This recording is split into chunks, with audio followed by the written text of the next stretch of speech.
Welcome to the Meb Faber Show, where the focus is on helping you grow and preserve your wealth. Join us as we discuss the craft of investing and uncover new and profitable ideas, all to help you grow wealthier and wiser. Better investing starts here.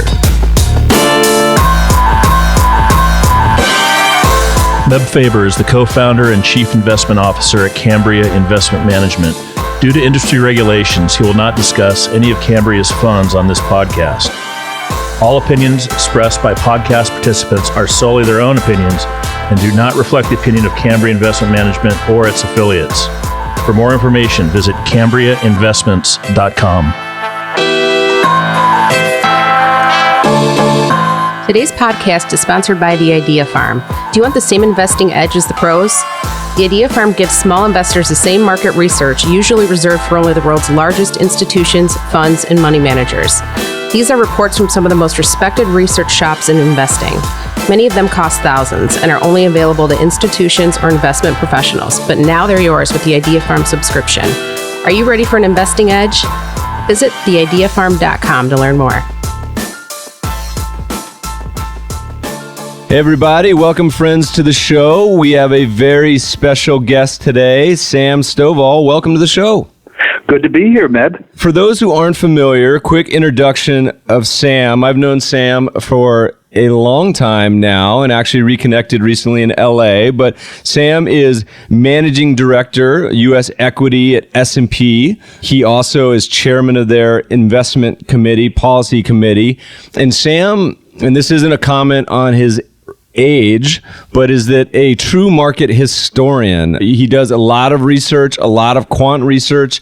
He writes a weekly research piece called The Outlook, and he's written one of my favorite investing books that we'll talk a little bit about today called The 7 Rules of Wall Street. Sam, before we get started, I saw you wrote an article recently. You know, it's that time of year where the politics are starting to come out of the woodwork. We got a big election coming up. And I saw you have an indicator that's stock market related that has a pretty good job of predicting the winner. You want to talk about that for real quick? Oh, absolutely. I call it my presidential predictor. I actually used it back in 2012. Basically what it says is if the market rises between July 31 and October 31, then what we have found is that the incumbent person or party has been reelected 82% of the time. Whenever the market was down in that July through October period, the incumbent was replaced. And when President Obama was up for reelection, the market had gained more than 2.5%. Also, those stocks that yielded the highest within the S&P 500 went down because, if you recall, he had said he was going to raise taxes on dividends, whereas healthcare stocks went up, even though Mitt Romney said he would undo the Affordable Care Act. So the combination of the presidential predictor plus the direction of those two components within the S&P 500 encouraged me to write an article called Prepare for Reelection, which came out the week before Obama was reelected. You know, it's funny because you often hear about people trying to manipulate some of these smaller prediction markets in the UK and elsewhere and trying to bias some results. But this would be a pretty hard one to try to bias because trying to move the S&P in which direction for the election would require probably a lot of firepower over the next 3 months. So today, look, we got a couple things we're going to talk about today. There's some ideas behind your book, as well as a recent presentation you gave to a little quant group called Quaff-a-Few, which is basically an excuse to get together and listen to a fun speaker like Sam and drink some beers. But it was a riff off his book, and he called it The 7 Rules of Wall Street, Using History as a Virtual Valium. And before we talk about some of the 7 rules, I thought it was really interesting to talk about. You start out the book and the presentation talking a little bit about behavioral investing and realizing your own behavioral faults. And you mentioned 3 particular characteristics of investors, but also that you experience. You want to talk about those? Oh, absolutely. I remember many, many years ago, the best bit of investment advice I ever got came from probably the least likely of people. That was Clint Eastwood. When he was playing Dirty Harry in the movie Magnum Force, he kept mumbling through grit teeth, "A man's got to know his limitations." I was thinking, well, what are my limitations? And my ego will only allow me to admit to three. I admit that I am so indecisive that my favorite color is plaid. I am so impatient, I get upset if I miss a slot in a revolving door. And I am so emotional in this day and age of instant information, I can experience both fear and greed at the exact same moment. By acknowledging that, in a sense, I'm not diminishing my abilities to make stock market predictions. Actually, what I'm doing is trying to remove myself, extract my emotions from my decision processing metrics, and doing an awful lot of focusing on history. And I have found that stock market history can actually be a wonderful way to calm investors' nerves and sort of act like virtual Valium. And so the book, The 7 Rules of Wall Street, goes through 7 pretty familiar phrases that people have heard over the years. And then what I did was I came up with investment strategies based on these old sayings. How can you use either sectors or sub-industries within the S&P 500 to help beat the market as a whole based on these old adages? And they've worked out quite well. And they got a lot of fun names, and we'll talk about a few of them here, but they got fun names like let your winners ride, cut your losers short, sell in May, go away, don't get mad, get even. Let's pick out a few of these and talk about, as listeners hear some of these, you'll understand why I like Sam so much, because a lot of our investment philosophies coincide. And by the way, I have almost all of the behavioral biases. Mine tend to be overconfidence. I tend to take on way too much risk if given the opportunity. And a lot of these, for listeners, you don't necessarily learn these on paper. There was a fun one. It may have been your book or maybe elsewhere. It was said they queried students and they said, how many of you consider yourself to be, morally better than your peers or righteous? And they almost all said yes. And they said, how many of you ever cheated on a test? And it was like, both of them were like 70%, which seems a bit contradictory. But a lot of these you don't learn, for example, the overconfidence until you place way too much in a concentrated bet or leverage and then lose all your money. So a lot of these, unfortunately, and hopefully you learn as a young person with not a lot of money. All right, let's talk about some of your rules. Which one do you want to start with? You want to start with the very first one in the book, Let Your Winners Ride, or January Goes? What's The 7 are, the first one of the 7 is let your winners ride, but cut your losers short. We've heard that before, where basically investors tend to hold on to their losers, hoping that they will turn around, but then they end up selling their winners a little too quickly. A book called What Works on Wall Street by James O'Shaughnessy confirms that you are actually better off buying and holding last year's winners than you are last year's losers. And it makes sense, because how many people who own a stock that's hit a 52-week high are disappointed? And how many of these undisappointed people are going to tell their friends about these stocks, who will then buy into them without doing much research? On the flip side, if you have a loser, there's an awful lot of overhead resistance. Everybody who bought that stock at a much higher price will be very happy to unload that dog the minute it gets back to break even. So it takes typically several years for a beaten up sector or industry to get back to break even. So that's the premise of the first rule. And then friends always say, well, Sam, can't you tell me which are going to be the best winners for the full calendar year? I'm your friend. Can't you tell me? And I say, well, I can't, but the market can. As goes January, so goes the year. I find that investors are like dieters. They look to January as a new beginning. And historically, those sectors that have done the best in January, the industries that have done the best in January, tend to go on and outperform the market in the coming 12-month period, again, by a pretty high frequency as well as a high average percent. And the look back you typically use for these momentum type of strategies or what's performed is about a 1 year look back, right? Well, I started with sector data back in 1990 and sub-industry data back in 1970. Yes, these are traditionally 1 year look backs, meaning let your winners ride but cut your losers short says, here it is, January 2nd. Would you be better off buying last year's 3 best performing sectors or 3 worst performing sectors? History says you're better off with the 3 best performing sectors and also the 10 best performing sub-industries on average tend to go on and beat the market, not only by an average rate of return, but also a batting average, a frequency with which it beats the market. Because I'm also like Pavlov's dog. I want to get fed frequently, and the best way to see if that is going to happen is by looking at the batting average or frequency of outperformance. Yeah, and you mentioned in the book, you talk about when you're looking for a system, there's some metrics that you're targeting. And in general, I think you said you want to see it. What were the metrics? Was it 3 percentage point outperformance? Basically, I want to outperform the market by at least 300 basis points per year or 3 full percentage points per year. And to keep me interested, it's got to beat the market maybe at least 6 out of every 10 years.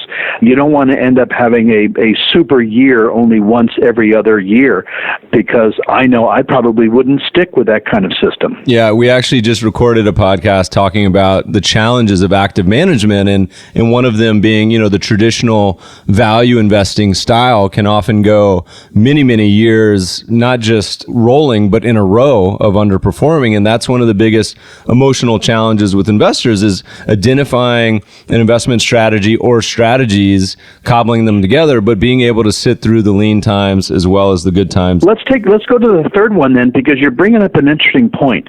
I would tend to say that a lot of investors say, just don't lose me any money, or if you do lose me money, lose less than the market as a whole.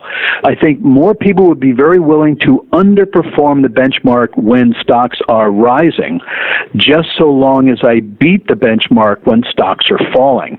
And that plays perfectly into the third rule, which is called sell in May and go away. I actually advise investors, don't actually go away. Don't retreat, because you are much better off rotating than you are retreating. You are much better off gravitating toward those defensive sectors of the market that tend to do best in the May through October period than the more cyclical sectors that tend to do best in the November through April period. For the listeners, what are some of those defensive sectors? The reasons that the defensive sectors do well is because since World War II, the S&P 500 gained an average of almost 7% in the 6-month period from November through April, but less than 1.5% from May through October. I think a lot of it has to do with capital inflows, that if you're a pension fund, you tend to put money to work early in the year. If you get a bonus, you tend to invest whatever your spouse leaves over. If you have a 401k, you tend to max that out in the first several months of the year. If you have an IRA, you have to invest by April 15th. And then lastly, if you're getting money back from Uncle Sam, then traditionally you're going to apply early and then reinvest that money. However, the greatest number of months that saw price declines of 5% or more occurred between May and October. On average, each one of those 6 months saw an 11% decline, whereas the November through April months saw 5% declines, an average of only 6% of the times. A lot of market declines are concentrated in the May through October period, so it probably comes as no surprise that the 2 best performing sectors, May through October since 1990, have been consumer staples, meaning food, beverage, tobacco, as well as healthcare. Maybe the old adage is true that when the going gets tough, the tough go eating, smoking, and drinking, and if they overdo it, they have to go to the doctor. But while the S&P gained an average of 1.5% in May through October over the last 26 years, consumer staples were up 4.6%, and healthcare was up 4.9%, and Each of these sectors beat the market almost 2 out of every 3 years. The premise is lose less on the way down because you'll have less to make up when the market finally recovers, but also stay in the market because a rising tide lifts all boats. And if the market were to advance in price in a particular May through October period, and they've done so 63% of the time, then you're not going to be left on the sidelines in cash. You're going to be riding that upwave with the more defensive staples and healthcare groups. I think it's only a matter of time before you see an ETF with this strategy. Have you ever looked at this globally? Is this a U.S.-only phenomenon, or is this something that would apply globally as well? It applies globally, amazingly. It works for the S&P cap-weighted 500, S&P equal-weight 500, small-cap 600, as well as the global 1200. And also this rotation is quite pronounced in the MSCI EAFE and emerging market indices. This is definitely not just a large cap US-based phenomena. You can't say that it's based on summertime vacations where investors focus more on their TANs and their portfolios, because some of the developed and emerging markets are below the equator, at which time they'd be in their winter months. Interesting. It's fascinating to me. I've spent a lot of time. My least read paper was on calendar and cycles. I don't know why, but it's always been a fascination to me. All right, so we got a few more of these. What do you want to jump to? Do you want to go to your favorite bull market somewhere, or do you want to go through a few more of these in the middle? Well, we can go through a couple more. Who says there's no free lunch on Wall Street? The saying is there's no free lunch on Wall Street, but I counter with, oh yeah, who says? Because when I think of, well, what is a free lunch? A free lunch is when you get something for nothing. If Sir Isaac Newton were alive and wrote a fourth law, it would be for every level of return, you have an equal level of risk. Well, not when you're dealing with portfolios. By actually looking at developing a portfolio with asset classes that have either low to negative correlations, you can actually improve your return while not increasing your risk. From the standpoint of no free lunch on Wall Street as it relates to sectors, think of it. Which is the poster child for growth? That's technology. Which is the poster child for defensiveness? That's consumer staples. Going back to 1990, what I have found is that even though technology has been the best performing sector over this 26-year period, best performing sector, but with volatility that was about twice that of the overall market. Yet when you have a portfolio of 50% tech, 50% consumer staples, you might think, oh, well, I'll probably get a return that's in between tech and staples, but with a much higher risk-adjusted return. Well, actually, no. You got even better than that. You got an absolute compound rate of growth that exceeded that for the best sector, technology, mainly because they had low correlations with one another, plus they ended up taking the stairs at different rates of pace, hence the correlation. So both had upward trajectories over these 26 years, but because one zigged when the other one zagged, you were actually able to produce a superior absolute as well as relative performance by simply having a 50-50 holding of tech and staples. I think it's an interesting, we spend a lot of time thinking about correlations. Ray Dalio, largest hedge fund in the world, often says the holy grail of investing is cobbling together either asset classes or strategies that aren't correlated. And the more you have, obviously, the better it gets.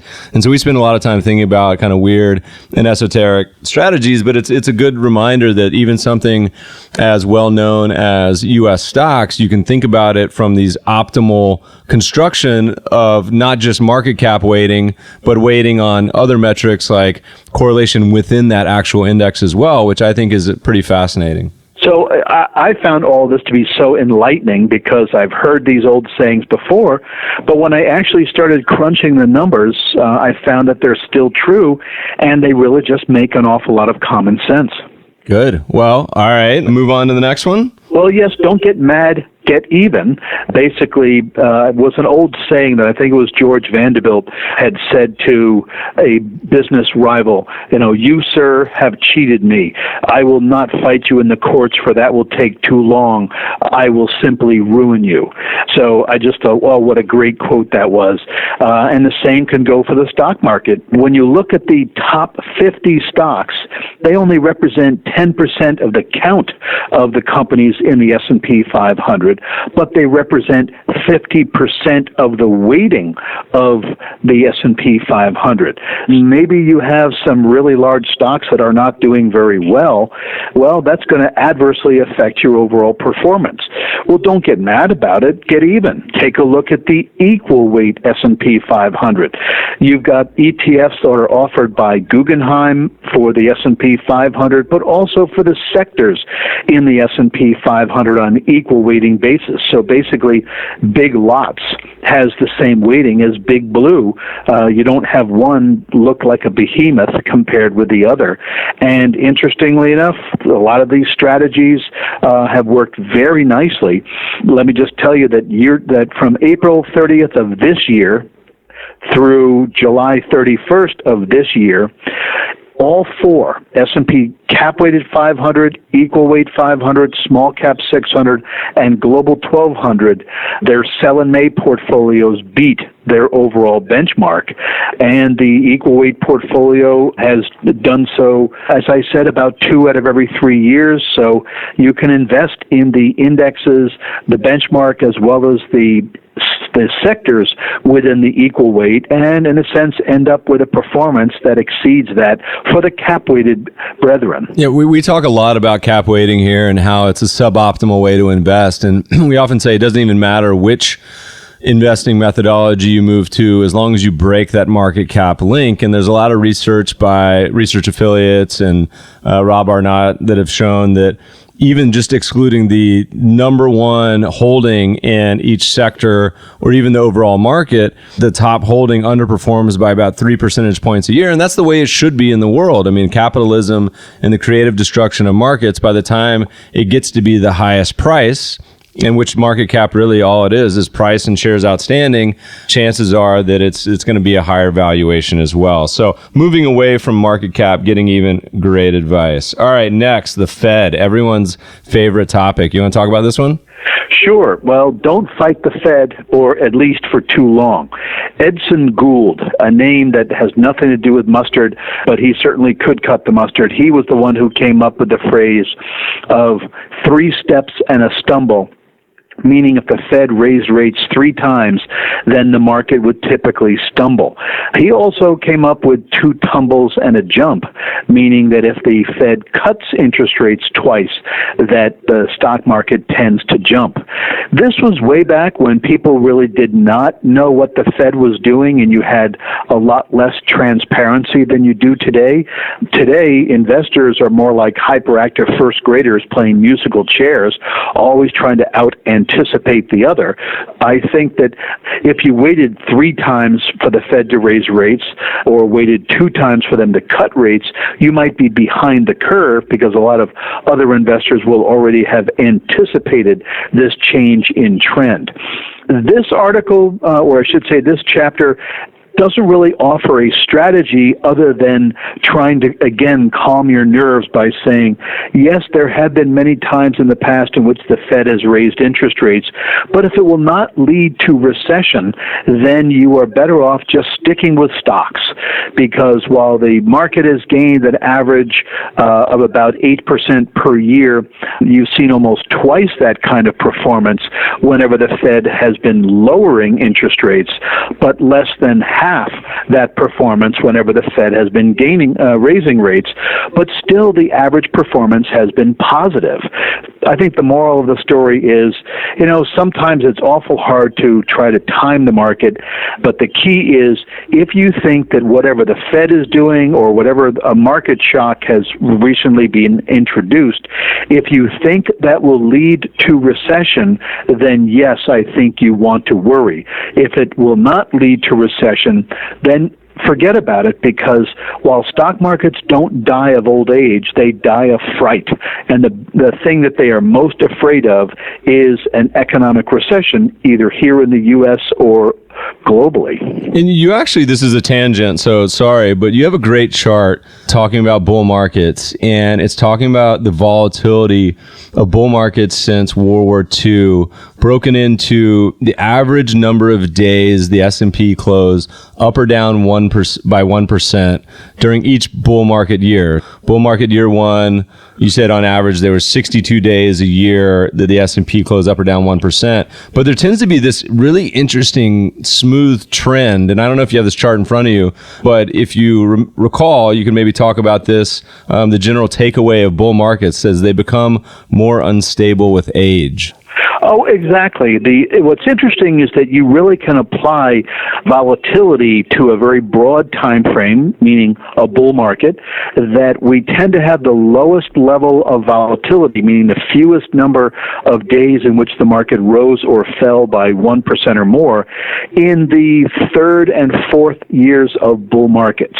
But then they start to increase because the average bull market lasts a little less than 5 years. So investors start to get worried as we hit years 5, year 6, and as we did this year, year 7. They get increasingly worried that a bear market is around the corner, so the tug of war increases in intensity. And so while, yes, the average number of days in which the market rose or fell in the seventh year was about 65 times. It ended up becoming 85 times in year 8 and 95 times in year 9. The further we go in this bull market, the greater the increase in volatility.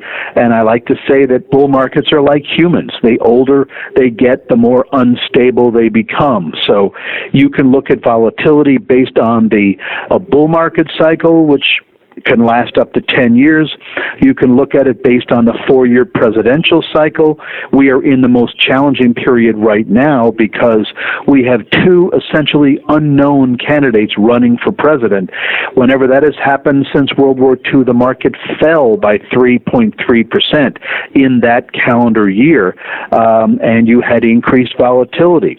You can look to the volatility in the 6 months of the May through October period, as I mentioned earlier, or even simply looking at the third quarter, which is by far the worst quarter within the average 12-month period for the market. S&P has fallen almost 1% on average, and 7 out of the 10 sectors have posted market declines on average in the third quarter. Yes, by at least understanding when and where you'll come across this volatility, I think can help stop you from becoming your portfolio's worst enemy by making an emotional response. So I've actually never seen that chart before, so kudos to you, Sam. But just for a kind of reiteration, the volatilities in years 7 and particularly 8 and 9 are roughly double to triple, or the number of days, it's not the actual volatility, but number of days that are volatile, roughly double or triple the years 2 through 5 and 6. So the simple takeaway would be to maybe potentially expect a little more volatility in the next 2 years. And then if you looked at the historical presidential cycle, which looks at the 4-year cycle of a presidential term, the first and second year, particularly with first-term presidents, tends to be pretty below average, subpar returns, with really the biggest returns coming in the third year. Is that right? Do I have that correct? Absolutely, because investors are anticipators. They figure, well, the president usually wants to get reelected, and they have been reelected 80% of the time since World War II. Well, the way they can ensure that they get reelected is by trying to stimulate the economy in year 3 so it bears fruit in year 4, and the voters go back to the polls feeling fat and happy and not willing to upset the apple cart. So that's why, while year 1's average increase has been 7.6%, year 2, 5.3, year 3 was up 16.1, and it rose 75% of the time. So the interesting thing, therefore, is that because investors say, well, I'm not going to wait to year 4 to see if this stimulus actually takes hold, I'm going to buy in year 3 in anticipation that it's going to work. Interesting, it did not work these last 2 third years because President Obama was not able to push through any kind of stimulus. So because we saw the gridlock in Congress, gridlock is not good. Gridlock is actually bad. And as a result, we ended up having a pretty anemic return in 2011. Actually, the market was essentially flat. You have to carry it out to the third decimal point or position in order to see a negative return. And then in 2015, we were down almost 1%, again, because there was no ability by the sitting president to push through any kind of stimulative legislation that would encourage the voters to vote for reelection. I love it. All right, we're down to the last rule, which happens to be, I think, my favorite as well as potentially your favorite. You want to talk about there's always a bull market someplace? That's right. Well, there's always a bull market someplace. Really, just to be simple, is that it is the let your winners ride that is reviewed every month, gives you the chance to tweak that portfolio every month. More times than not, the market is in an uptrend, so it tends to work relatively well. If we're in a time period in which the markets are sort of spinning their wheels, then you don't really can identify momentum all that well. But I have an industry momentum portfolio that is found on S&P's Market Scope Advisor platform. I've had it out since 1999, and the average annual return for this portfolio was 7.3% versus 2.7% for the S&P 500. And through the end of July of this year, we had the portfolio up 8%, whereas the S&P was up 6.3%. Doesn't work every year, but basically it is a rules-based approach, and it says you want to own on a trailing 12-month basis those sub-industries that were in the top 10%.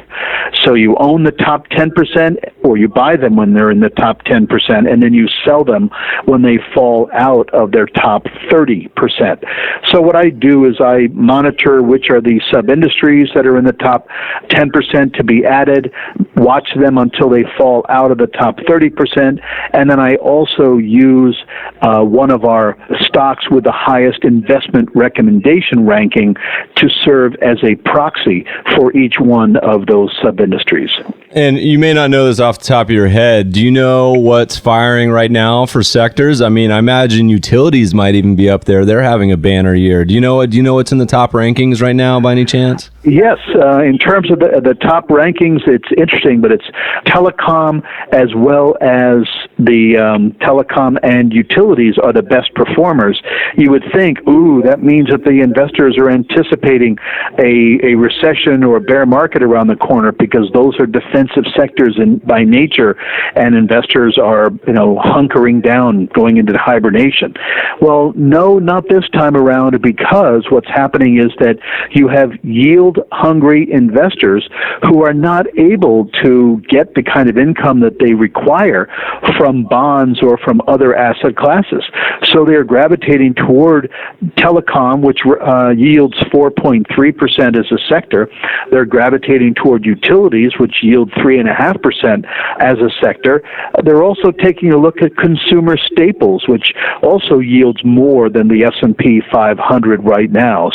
From a sector perspective, it is the more defensive areas, even though I do not think that we are headed for a new bear market. Sam, I think we're going to start winding down here. I don't want to keep you all day. One of the fun things we always ask our guests is if there's something beautiful, useful, or downright magical that other people may not know about. Do you have an idea for us today? Yes, I do. I remember somebody asking me a little while ago, Sam, how do you relax? You work on Wall Street. It's a high-paced industry. You spend the whole day staring at a computer screen, crunching numbers, etc. How do you get away from it all? Well, I sort of look around to see whether I really want to admit this, but I'm a bird nerd. I'm not a bird watcher because I can't see the darn things. You know, they always hide behind the leaves. I guess they don't want to get eaten by birds of prey. So what I did many years ago was I purchased a CD series by the Peterson Field Guide Company called Birding by Ear. You'll be surprised as to the number of birds that you already know. You'll be listening to this CD and you'll say, wait a minute, I know that bird. I've heard that. I just didn't know what it's called. I know this one. I don't know what it's called. But I'm not one of the people who dresses up in the birding outfits or takes a notepad with me, but I do like to go for long walks in the woods. Some people have always told me to take a hike. But this way, it enhances that hike because I can, in a sense, be in tune with nature and identify the calls that I'm hearing. I don't need to have a smartphone looking for an imaginary Pokemon. I'm actually in the real world listening to real life around me. I think that is the real world for a lot of people. That's an interesting one. We've had very eclectic answers so far, and certainly there hasn't been a repeat. Mine I'm going to give, I was just back in the South. I grew up partially in North Carolina. We grew up going to a lot of these redneck beaches, and I can say that because I'm Southern. I'm part redneck. But we were just in Florida this year, and one of my favorite things about the South, I get really homesick when I go back. I don't get homesick when I'm living in LA, but when I go back to the South, I get homesick for the people and the food and everything. And there's some particular boxes I have to check off every time I go to the beach. You know, you got to get a bunch of steamed shrimp and some oysters, sweet tea, although I can't handle the sweet tea anymore because it's too sweet, so I got to go halvesies on it. But there is something that I feel like the vast majority of Americans have never heard of, and that's called boiled peanuts. And if you're in the South, it's called they say boiled peanuts. You'll find these guys on the side of the road, usually shirtless, cooking out of a big tub. You get these peanuts that are heated and essentially boiled, and they're a little softer and salter or Cajun. You can find them in gas stations. It's the best thing on the planet. And I came back a few years ago and I said, all right, I got a new business idea. I'm going to start becoming a boiled peanut distributor online because you can't find these anywhere. And it turns out there's actually a couple brands. And there was one brand where they would send it to you in a pouch, but it would come in liquid or a can, which is pretty gross. But I just found on Amazon last week that you could buy these. And the whole key is, by the way, I learned the hard way, you have to buy raw peanuts. And so the first time I had a buddy had a cookout here in LA, I brought over, he's a Southern guy, and I tried to make some boiled peanuts on the stove. And I put a bunch of peanuts in there, and after about an hour, they were still disgusting and hard. And a friend came up from Savannah, Georgia, actually Tybee Island. He said, Meb, what are you making? And I said, boiled peanuts. He said, oh, I'm so excited. And I said, but they're not working. Do you have any suggestions? He's like, well, you bought green peanuts, what? Right? And I said, I never even heard of what that is. And he said, well, they're raw. You have to buy raw peanuts. So now you can buy them online on Amazon and get a boiled peanut kit, which is kind of embarrassing, but it's basically $8, idiot fee for buying green peanuts. $8, they give you a little Cajun seasoning, and if we tried some, it actually ends up pretty great. So that's it. Sam, you ever had boiled peanuts?